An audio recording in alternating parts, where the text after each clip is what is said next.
காசால நடந்துட்டு இருக்கிற பிரச்சனை வந்து நம்ம எல்லாத்துக்குமே தெரியும். 2023 இருந்து இப்போ வரையும் நிறைய பேர் வந்து கொல்லப்பட்டு இருக்காங்க. எதுக்காக அப்படின்னு கேட்டிங்கன்னா ஹமாஸ் அமைப்பை வந்து பிடிக்கிறக்காக அப்படின்னு சொல்லிட்டு இருக்காங்க. ஹமாஸ் அமைப்புனா என்ன அப்படிங்கிற மாதிரி நான் வந்து உங்களுக்கு எக்ஸ்பிளைன் பண்ணேன். இப்போ இந்தியாவை வந்து வேற ஒரு நாட்டுக்காரங்க வந்து நம்மளை வந்து அடிமைப்படுத்துறாங்க அப்படின்னா நம்ம ஆர்மி எல்லாத்தையும் கொண்டுட்டாங்க அந்த மாதிரி பண்ணதுக்கு அப்புறமா அதுக்கப்புறம் நமக்காக திரும்பி போராடுறதுக்கு ஆர்மி எதுவும் இல்லை அப்படிங்கிற பட்சத்தில் நம்ம நாட்டுக்குள்ள இருந்தே நம்ம நாட்டை காப்பாத்துறதுக்காக உருவாக்கப்படுவாங்கள ஒரு ஆர்மி மாதிரி ஒரு உருவாக்குவோம்ல, அந்த மாதிரி உருவாக்கப்பட்டது இந்த ஹமாஸ் அமைப்பு அப்படிங்கிறத சொல்லிக்கிறாங்க. ஆனா அது எந்த அளவுக்கு உண்மை அப்படிங்கறது பத்தி தெரியல. சரி, ஓகே, ஹமாஸ் அமைப்பு நீங்க பிடிக்கிறதுக்காக அந்த நாட்டில் இருக்கிற மக்களை வந்து நீங்க கொல்றது அது ஓகே விட்டுறலாம்.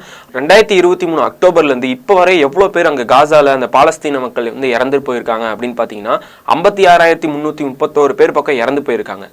ஒரு ஹமாஸ் அமைப்பை பிடிக்கிறதா இருக்கட்டும், இல்லை அந்த நாடு வந்து எங்களோட நாடு அப்படின்னு சொல்லி அவங்க போறதா இருக்கட்டும், அவ்வளோ போறதா இருந்தாலும் எதுக்காக பொதுமக்களை தேவையில்லாம கொள்றாங்கிறது வந்து இப்போ வரைய ஒரு கேள்விக்குறியா இருக்கு.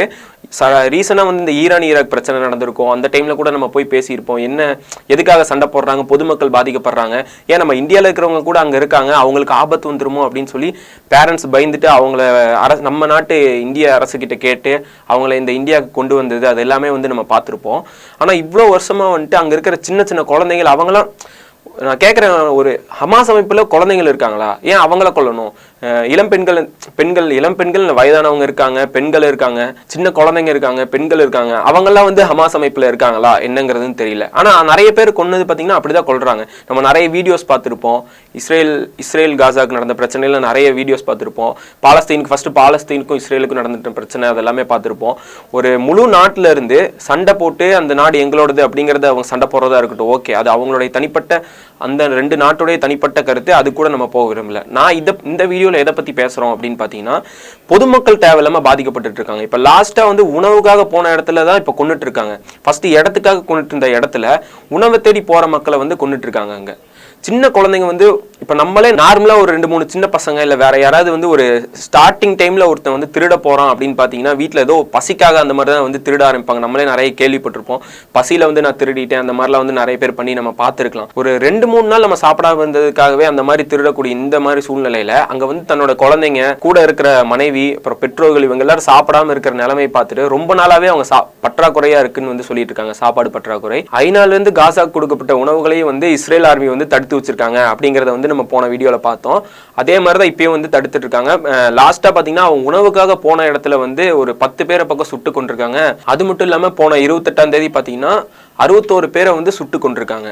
அதுல கொண்டது முக்காவாசி பேர் வந்து குழந்தைகளையும் பெண்களையும் தான் வந்து கொல்லுட்டு இருக்காங்க. இது வந்து நம்ம இஸ்ரேல் ஈரான் நடந்த பிரச்சனை பத்தி நம்ம பேசிட்டு இருக்கோம். உக்ரைனுக்கும் ரஷ்யாவுக்கும் நடந்துட்டு இருக்க பிரச்சனை பத்தி நம்ம பேசிட்டு இருக்கோம். 2 நாடுகள் சண்டை போடுறாங்க, மக்கள் வந்து பாதிக்கப்படுறாங்க, அந்த மாதிரிலாம் வந்து நம்ம பேசிட்டு இருக்கோம். ஆனா இங்க வந்து இப்போ நாட்டுக்காக 2 இது எங்களோட இடம் அப்படிங்கறத தாண்டி இப்போ ரொம்ப ஹமாஸ் அமைப்பை பிடிக்கிறேங்கிற பேர்ல நிறைய மக்கள் வந்து கொண்டுட்டு இருக்காங்க. அது வந்து ஆரம்பத்துல இதுக்கு ஹெல்ப் பண்ண வந்து ட்ரம்ப் தான் வந்து ஹெல்ப் பண்ணிட்டு இருந்தாரு. இஸ்ரேலுக்கு வந்து ஆயுதங்கள் சப்ளை பண்றது இல்ல அவங்களுக்கு உதவி பண்றது, போருக்காக உதவி பண்றது, அந்த மாதிரிலாம் வந்து அமெரிக்கா தான் சப்போர்ட் பண்ணிட்டு இருந்துச்சு. இப்போ வந்து திடீர்னு அவர் வந்து நான் வந்து இந்த போருக்காக நான் வந்து பேச போறேன், காசா மக்களோட நிலைமை வந்து ரொம்ப மோசமாயிட்டு இருக்கு, அவங்களுக்காக நான் வந்து இந்த மாதிரி பேச்சுவார்த்தை நடத்த போறோம் அப்படின்னு சொல்லி ஒரு டேட்டை வந்து அறிவிச்சிருக்காங்க. ஆனா இந்த பிரச்சனை வந்து இப்போ நடக்கல, கொஞ்ச நாளைக்கு முன்னாடி நடந்த பிரச்சனை இல்லை, ஒரு 2023 இருந்து நடந்துட்டு இருக்கு. இவ்வளவு நாளா நடந்த பிரச்சனை கடைசியில இப்போ இறந்த மக்கள் தொகை பார்த்தீங்கன்னா ஒரு 53,000 பேர் பக்கம் இறந்து போயிருக்காங்க. 1 லட்சத்துக்கு மேல வந்து காயமடைஞ்சு இருக்காங்க, கை இல்லாம கால் இல்லாம ரொம்ப பாதிப்படைஞ்சவங்களாம் நம்ம வீடியோஸ்லாம் பார்த்துருப்போம். சின்ன பசங்க மண்ணை தூக்கி சாப்பிட்றது, யாராவது உதவுங்க அப்படின்னு சொல்லி கேட்குற வீடியோ, இந்த மாதிரிலாம் நிறைய நம்ம சோஷியல் மீடியாவில் அதில் எல்லாம் நம்ம பார்த்துருப்போம். இவ்வளோ பார்த்ததுக்கு அப்புறம் கடைசி நேரத்தில் வந்து ஹெல்ப் பண்ற மாதிரியான ஒரு இது வந்து காட்டுறது வந்து ஏன்னு தெரியல. அவரு ஓகே, பேச்சுவார்த்தை நடத்துறது வந்து நல்லதுதான், மீதி இருக்கிற மக்களை வந்து காப்பாத்துறதுக்காக தான், ஓகே, அது ஒன்றும் பிரச்சனை இல்லை. ஆனா வந்து மீதி இருக்கிற மக்களை இப்ப காப்பாத்துறதுக்காக பேசுறதை விட முன்னாடியே பேசியிருக்கலாங்கிறதா வந்து கேள்வியா இருக்குது. நிறைய பேர் வந்து இப்போ நடந்துட்டு இருக்கிற பிரச்சனை கூட அவ்வளோக்கா வெளியே எதுவும் தெரிய மாட்டேங்குது. ஒவ்வொரு நாளும் வந்து செத்துட்டே தான் இருக்காங்க அங்க இருக்கிற மக்கள் எல்லாமே. ஒவ்வொரு நாளும் இஸ்ரேல் ஆர்மியில பாத்தீங்கன்னா ஹமாஸ் அமைப்பு பிடிக்கிறேன்னு சொல்லிட்டு மக்களை தான் வந்து நிறைய கொண்டு குவிச்சிட்டு இருக்காங்க. அந்த மாதிரி சூழ்நிலை தான் அங்க நடந்துட்டு இருக்கு. இதை தொடர்ந்து வந்து இஸ்ரேல்ல பாத்தீங்கன்னா இஸ்ரேல் ஆர்மி கூட திரும்ப இஸ்ரேலுடைய மக்களே வந்து சண்டை போட்டு ஏதோ பிரச்சனைலாம் நடந்த மாதிரி நியூஸ் பரவிட்டு இருக்குது. இது வந்து என்னுடைய தனிப்பட்ட கருத்தை மட்டும் நான் தெரிவிக்காம மற்ற எல்லாத்துலயும் சோசியல் மீடியால பாக்குறது, மற்ற எல்லாரும் எப்படி ரியாக்ட் பண்றாங்க, அங்க நடக்கிறது என்னங்கிறது ஃபுல்லா ஆராய்ஞ்சு அந்த மாதிரி மாதிரி தான் வந்து பேசிட்டு இருக்கேன். ஒரு ஓப்பனாவே வந்து ஒரு நாட்டில் இருக்கிற மக்களை வந்து அடிச்சு கொண்டுட்டு இருக்காங்க. அது வந்து யாருமே அவ்வளோக்கா கேட்காத மாதிரி, அந்த அளவுக்கு மனிதாபிமானம் இல்லாத மாதிரி தான் வந்து இப்ப நடந்துட்டு இருக்காங்க அந்த இடத்துல பாத்தீங்கன்னா. ஏன்னா இவ்வளவு மக்கள் இறந்திருக்காங்க, இன்னும் அங்க இருக்கிற மக்கள் வந்து பாதிக்கப்பட்டு இருக்காங்க. ரொம்ப மோசமான நிலைமையில வந்து அவங்க இருக்காங்க. ஒரு சாப்பாடு கிடைக்காம கஷ்டப்பட்டு இருக்காங்க. கூட இருக்கிற பெற்றோர்கள், மனைவிமார்கள், இந்த குழந்தைகள் இவங்க எல்லாரையும் இழந்துட்டு அவங்க அங்க கஷ்டப்பட்டு இருக்காங்க.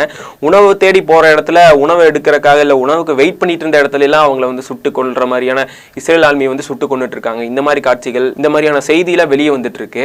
இந்த நடந்துட்டு இருக்கிற இந்த காசாவுடைய பிரச்சனை பத்தி நீங்க என்ன நினைக்கிறீங்கிறத கமெண்ட்ல சொல்லுங்க.